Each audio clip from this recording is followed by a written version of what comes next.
You see companies now charging electric vehicles in the multiple kilowatt level across those distances. It's not something that's science fiction. It's here today.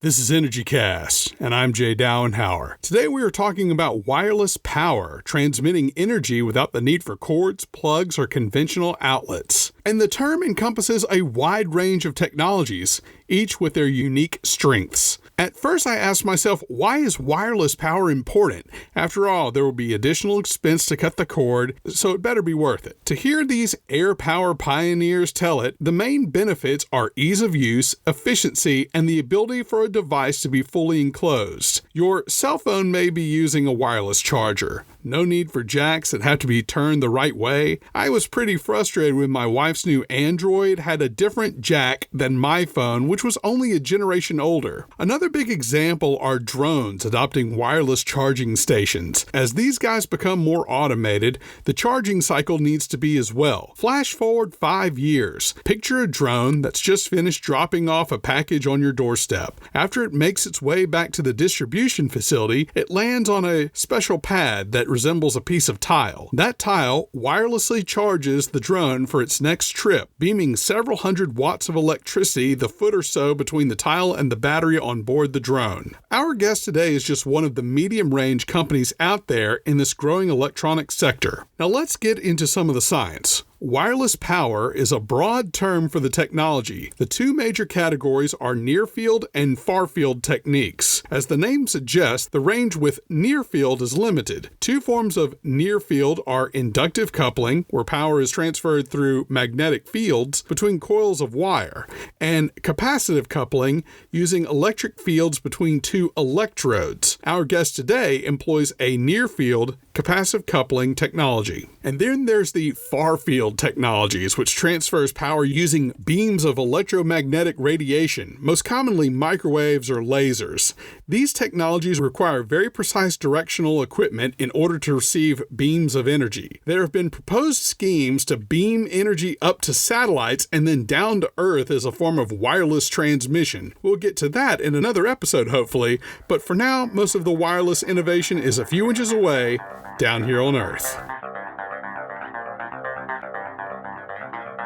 Our guest today this week is Neil Chalk, Vice President of Business Development for Solace Power, a Canadian company that specializes in resonant capacitive coupling. They say their technology is good for several inches and allows the energy source flexibility in its alignment. Solace has been around since 2007. They built their first prototype in 2012 and have since expanded into drones, automotive components, and military applications. I first learned about them while walking the floor of a Tech Connect Expo in Washington, D.C. about a year ago. I grabbed one of their business cards on the table, and when I was thinking about a company to profile for this episode, the card was still there on my desk. Neil and I spoke over the phone last week. Based out of Newfoundland, he's in a time zone that's 90 minutes ahead of me on the East Coast. Didn't know they even had half time zones. I hope you enjoyed my conversation with Neil Chalk. Here with Neil Chalk, Vice President of Business Development for Solace Power. And Neil, we've seen some wireless chargers for cell phones, but to what extent could we see wireless power in, say, the next 10 years? Well, really, mobile devices is what's driven the initial implementations of wireless power. And that's where, for the last few years, things were focused. But what we're seeing happen now in the market is it's expanding beyond that in a large way into industrial, non-consumer applications, I would say. And where do you see the greatest benefit? I see that from your website, it says you're working with drones, you're working with automotive equipment, the military. Where do you see some of the biggest benefits happening with your technology? I think it's across even broader than that. We work work in an industrial automation space, and those areas as well that you talked about in aerospace, defense, automotive, drones, mobile robotics. The benefits are accruing across all those market segments, and it really is dependent on the applications. In each of these market segments, you need to find these applications, but there are so many in all of them. How would it be different for, say, the military or automotive equipment? Depending on the application, not so different. So what we see as an example, there's a lot of rotating joints for electromechanical devices, and that type of application exists in aircraft, armored vehicles, where you have to transfer power across a rotating joint, but it exists in automotive world as well, in a number of places in the automobile. And in those areas, that's an excellent example of a use of wireless power where you can make a contactless slip ring. So there are no more brushes, no more contact points, and have an indefinite life. Neil, I've seen where one of the obvious reasons for wireless power is, of course, the absence of cords, plugs, things like that. But what other advantages can wireless power have over wired power? And I was thinking more things like the speed at which something can charge or the efficiency. Are you making gains in those areas, or maybe something I haven't even thought of? Sure. Well, I would say that all other things being equal, wireless power is never going to be as efficient as a cable. And I would say that anybody that tells you otherwise is not telling you the truth. Now, that's all other things being equal. But what comes of that, of course, is that people that develop wireless power technology tend to spend a lot of time making their transmitter and receiver electronics very efficient. That's how, ultimately, the efficiency of some wireless power systems will actually be more efficient than a cabled system, I would say. Not necessarily because the actual coupling is more efficient than the wire, because it's not, but that the electronics is more efficient. That said, the value doesn't come from efficiency when it comes to wireless power. It comes from being decoupled, so the absence of cords and connectors. Those values are really in being spatially free, also able to be sealed up. You can hermetically seal devices, remove somewhat the possibility of corrosion or water intrusion and those sorts of things. I think one of the biggest questions folks have is the distance you can transfer wireless power. I think these images of Tesla come to mind. Is there any potential to transmit power across small or medium distances?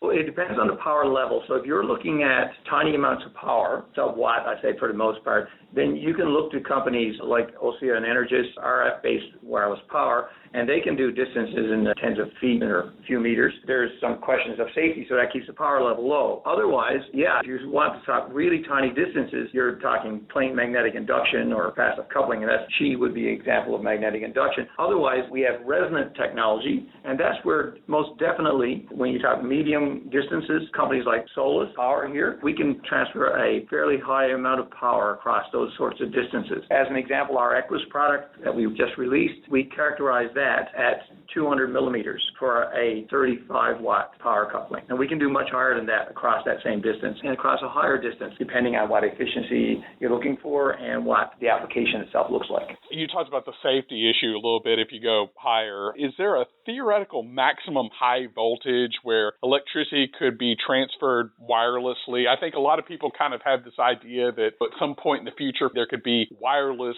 high voltage transmission. Can you add a little bit of color to that? Is that possible? It really depends on the application-dependent thing, but of course, if you go too high, you make an arc welder, and we all know what those are like.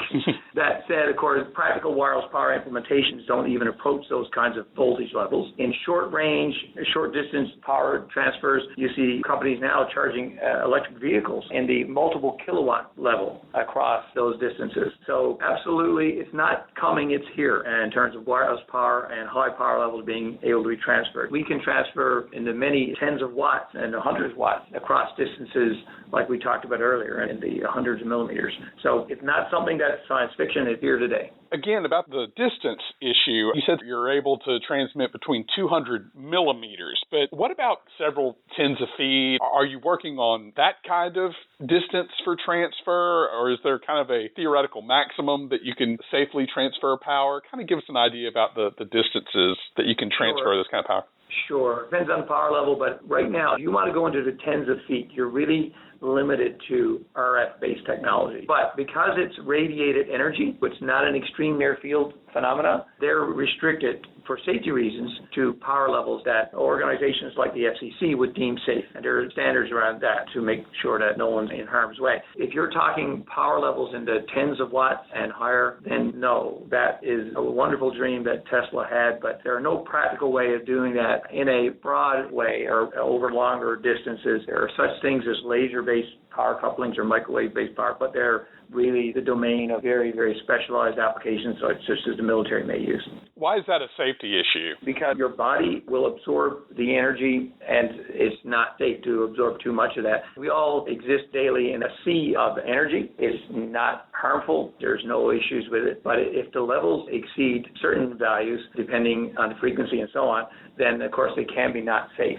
So the regulators are working very hard to make sure that that doesn't happen, and any company involved in wireless power technology is subject to those safety standards. Let's take it back into like the home. I think about every weekend when I'm vacuuming my house and I'm dragging the cord around. What does that look like? Is there a future where I have my vacuum cleaner and I don't have to move the cords around and plug into different outlets? What would that look like? Well, I would say that again is already here in some respects, but really what you need is an energy storage device in your vacuum, and then you can have that today. You see it in the little like Roomba companies like Bissell and so on have little vacuum cleaners that you can charge up and they will go around your house, do your vacuuming for you. There's no reason to think that you couldn't have that in even, say, a charging system in a larger stand-up vacuum as well. And as they become more efficient and the battery technology has more capacity, can charge faster, then I see that as the probably most probable way of giving you a vacuum cleaner that's free of cords, because the dust part has to be stored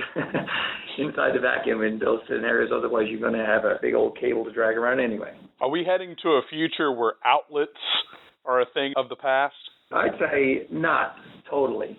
I'd say that they'll be less important, but I would say that lots of times you'll want enough energy that it's nice to have some of those around. I also think you'll see at some point featureless outlets. Outlet that could be a circle or a rectangle or something, but all you need to do is lay your receiver part on it. So maybe it's magnetic or it's hooked on, and that way you can have safe for children, also for outside applications, no water intrusions. I think it's just a more functional, safer piece of technology.